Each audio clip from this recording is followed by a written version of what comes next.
Beginning in the late 70s and early 80s, director Steven Spielberg expanded as a filmmaker by producing and executive producing multiple films, something he successfully continued to this day.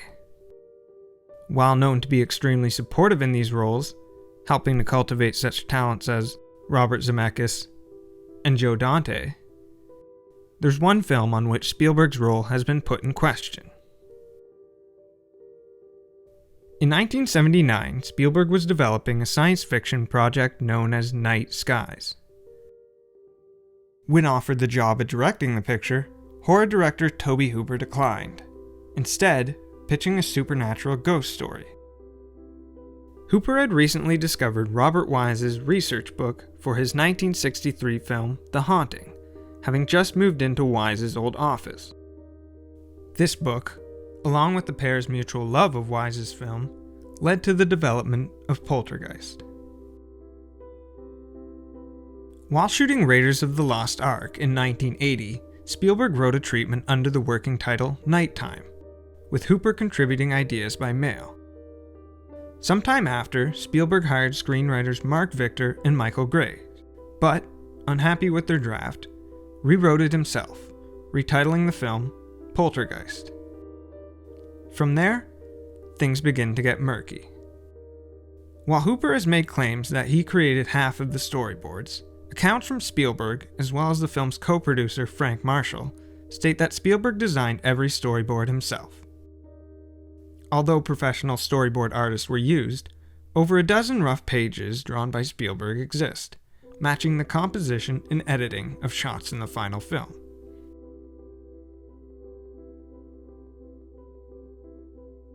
The extent of Spielberg's involvement on set during principal photography has been detailed through the often opinionated, sometimes contradictory, accounts of its cast and crew. While some assess Hooper was very involved, others maintain he had minimal to no creative power during filming. The consensus seems to be that Hooper set up the shots based on the prepared storyboards, with Spielberg having final input on any adjustments he saw fit. It's said this relationship, in the beginning, led to confusing and contradictory instructions from the two men, but that their unusual dynamic quickly fell in line. From there, Hooper turned in a cut of the film in October of 1981, which was then recut by Spielberg and longtime editor Michael Kahn. Even the film's composer, Jerry Goldsmith, asserts he worked exclusively with Spielberg, not Hooper. So why wasn't Spielberg credited as co-director with Hooper?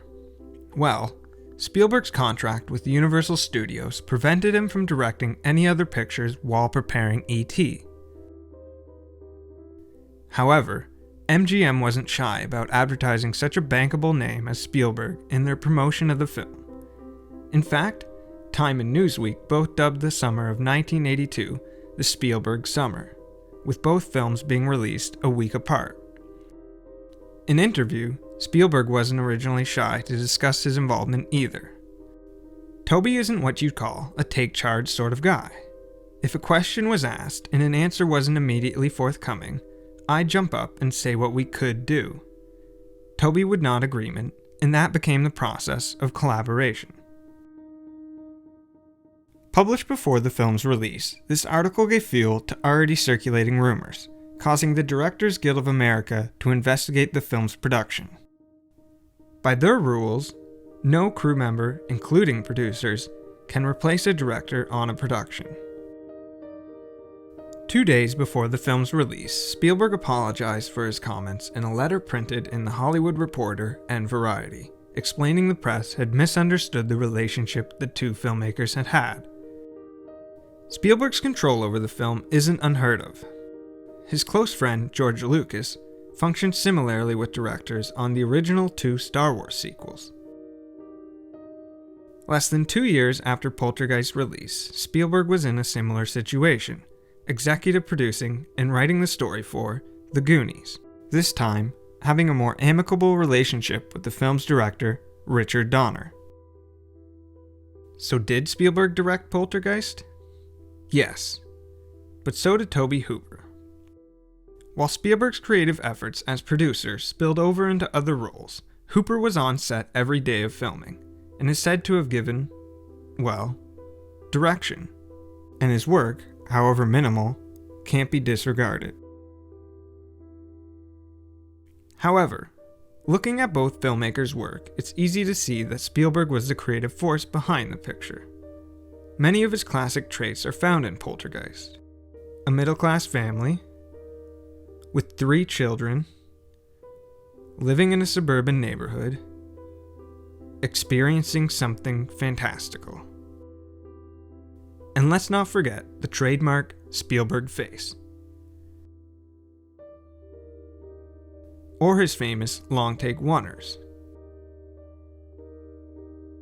Whether or not he directed it, Poltergeist is definitely a Spielberg film. Oh, and there's this. Steven. Steven! Steven! Steven! Steven!